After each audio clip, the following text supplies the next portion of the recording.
16th of November 1916, the Dutch banker Johann Wateler, horrified by the atrocities of the First World War, which was then going on, and inspired by Alfred Nobel, drew up a will that dedicated his capital to the establishment of a peace prize. The Carnegie Wateler Peace Prize is awarded by the board of the Carnegie Foundation every 2 years to a person or an institution furthering the cause of international peace in, and I quote, whatever way, by word or deed, in the form of international action, in literature or the arts.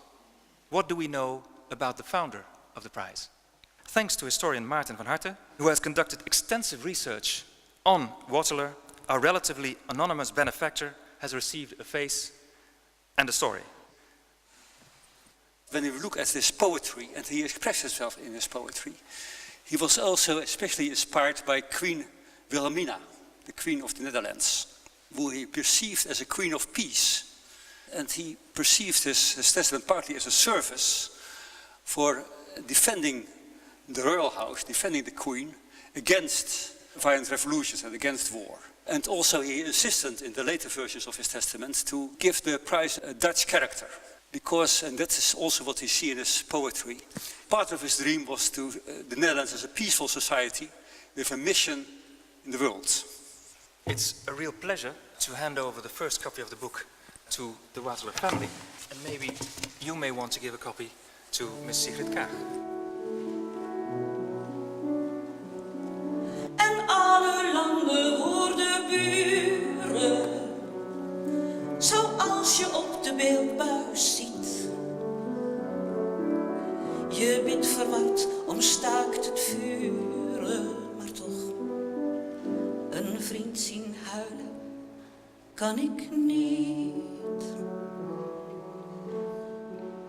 The board of the Carnegie Foundation lauds Mrs. Kaag's dedication and personal approach.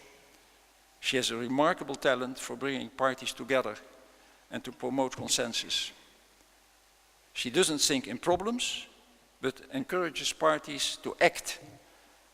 And it also reflects her proverbial motto, minder woorden, meer inhoud. Fewer words, more content. But in last instance she says, and I quote, my means are those of conviction, of the voice, of the moral force of the international community. The Carnegie Foundation has awarded the Peace Prize to Mrs. Sigrid Kaag for her successful efforts in accomplishing sensitive and dangerous missions in the Middle East.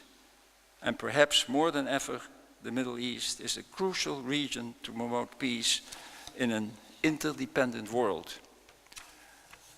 I think that it is most fitting, for all these reasons, that the Carnegie Wateler Prize is handed to you, Mrs. Sigrid Kaag, in this place, the Peace Palace, which is an icon for peace and justice.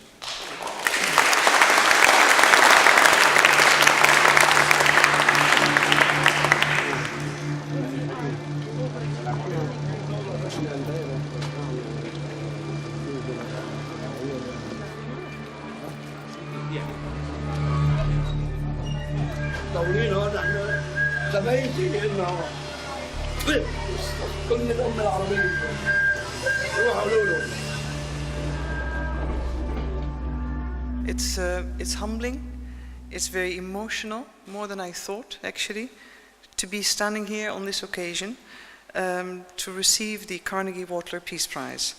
The Peace Palace, of course, embodies our shared dream for peace. It reflects indeed shared values. It lends gravitas to a message of peace and the undeniable importance of the norms and standards which have to accompany our never-ending quest for peace and justice. On a daily basis, we are confronted with human tragedy, suffering, unspeakable atrocities, the incomprehensible brutality of modern-day conflict. And we cannot pretend we didn't know, because it's happening mostly live in front of us on our television screen through YouTube, broadcast as we speak. The human toll is devastating, and when political solutions are in reach, and even when reconstruction may be an option, how do we deal with the human soul, the destruction that has taken place? How do we help millions of innocent civilians cope with trauma and loss, especially when, for instance, medical staff and facilities have also become targets of war? In many societies, we have to keep underlining that peace is possible, but nobody should ever suggest it is simple. From my own experience in negotiations, I know it takes time, sometimes much more than the duration of your own tenure on the job. But it can only be won if you unpack it by patient, determined efforts, trial and error, and with the knowledge that setbacks will inevitably occur. This is not a Hollywood movie. It's also not a Hollywood drama. There can be silver linings, but you need to go at it almost doggedly with the pursuit that maybe somebody will label you naive, yes, an idealist, yes, yes, yes. But you know what? Time will tell. Change is always possible. This is why we are human, and this is what differentiates us. I want to pay a particular tribute, as we are in the Netherlands, to Pater Frans, Father Frans van der Lucht, a Dutch Jesuit priest who established a community center and farm in Homs in Syria, and he dedicated his life to the betterment of people with disabilities, but also seeking harmony amongst Christians and Muslims in Syria. He was killed in the garden of his center in 2014, but he refused to leave. He believed his mission was there. He was shot, but his faith lived long after him, and he re-engendered the power of humanity in him staying. So allow me to close with a quote by the late Jane Addams, that true peace is not merely the absence of war, it is the presence of justice.